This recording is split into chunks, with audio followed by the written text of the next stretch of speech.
Ba? Oo, tama ka nga. Mag-isa na lang ngayon si Sanchay. Hindi siya makakapagtrabaho ngayon. Kasi ngayon hindi nang alis ang mga magulang niya. $180. Sana ibang mangisda ang papa niya?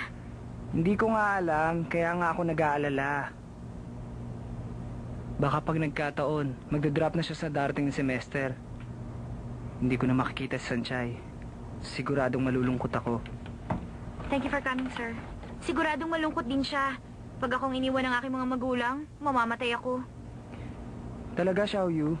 Kapag umiyak si Sanchay sa harapan ko, yayakapin ko siya. At sasabihin ko, Sanchay, kung nalulungkot ka, heto ang aking balikat. Malay mo, mamaya, makasulubong ko siya sa school.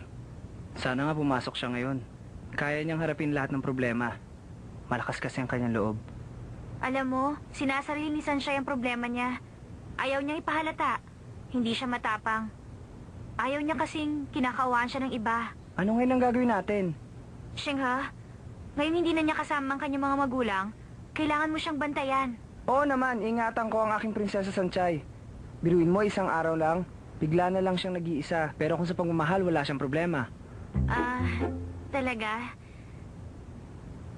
Huwag mo nang palalain pa. Xiaoyu, meron ka bang sasabihin? Naku, wala. Sa tingin ko nga, mabait ka talaga.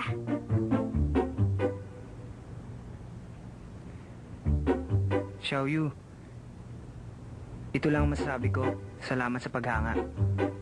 Pero sa tingin ko, hindi tayo bagay. Di dahil hindi ikaw ang type ko. Alam mo kasi, ang puso ko ay para lang kay Sanchay. Pasensya ka na, ha? Ganun nga po. May 4 na lalaki daw pong pumasok doon.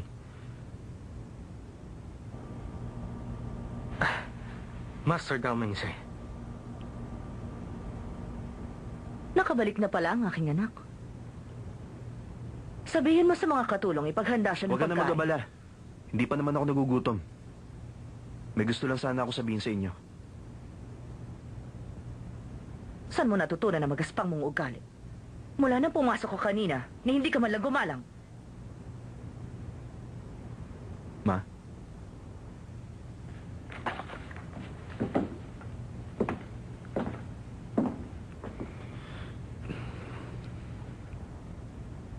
Bakit, anak? Ngayon bang binata ka na? Hindi ka na pwedeng yumakap sa iyong ina? Gusto kong i-cancel ang kasal namin ni Xiaozi. Anong sinabi mo? Nagkausap na kami ni Xiaozi. Hindi ko siya mahal. At hindi ko siya pakakasalan. Kung ganon, tumawag ka sa pamilya niya ngayon din at humingi ka ng paumanhin. Kunwari wala akong alam sa pangyayari. Ayoko. Ginawa ko lang ang nararapat kong gawin. Hindi ko kailangang humingi ng paumanhin. Tawagan ang pamilya ni Xiaozu. Hanapin si Mr. Ho at ako ang kakausap. Papa! Teka! Asu! Ano ginagawa mo? Ma! Makinig kayo! Mahal ko si Sanchay. Wala ko ibang pakakasalan maliban sa kanya. Makinig ka!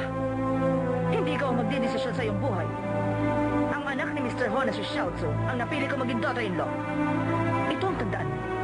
Ang pangalan ng hampas lupang niya. Huwag na huwag mong mababanggit dito sa ating pamamahay. At kahit kailan hindi pwedeng tumutong dito. Ma!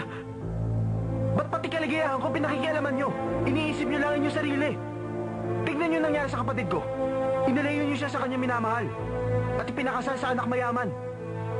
Kahit hindi siya nagrereklamo, alam kong masakit yun para sa kanya. At yun ang pinakamalaki niya pagkakamali. Hindi ako gagaya sa kanya. At makikinig sa inyo. Ito lang ang aking masasabi. Hindi ko papayagang dungisan mo ang pangalan ng ating pamilya. Tuloy ang kasal ninyong dalawa anuman ang mangyari. Hindi ako magdedesisyon tungkol sa bagay na ito. Kami ng papa mo ang gagawa ng paraan para manatili ang ating negosyo. Alam nyo dahil sa inyong pagiging makasarili. At ang pagpapakasal ko kay Xiaozi, pagsisisihan niya habang buhay. At ako, habang buhay kong dadalhin yun.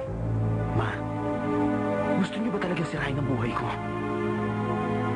Ang balak mong pagpapakasal sa hampas lupang Sanchay na yan, yan ang sisira ng iyong buhay. Kung ang negosyo ng pamilya ho at ang business ng pamilya natin ay hindi magkakasama, hindi mo kakayanin ang kompetisyon sa market kung ikaw na ang hahawak. Kung may natitira ka pang kahihiyan, Pakikinggan mo ako at susunod ka sa aking mga sinasabi. Ma! Iniisip niyo lang yung negosyo. Pera! Ba't kaya hindi niyo subukang isipin ang kaligayahan ng inyong anak? Ayaw niyo ba akong maging masaya, Mama? Ma? Talagang ba gusto niyo akong masira? Tumahimik ka na! Hindi kayo magpapatakbo ng buhay ko. Hindi kayo ang sisira ng kaligayahan ko. Sana nga. Hindi niyo ako naging anak. Sana hindi na lang ako si Daming Se! Bumalik ka rito! Asa!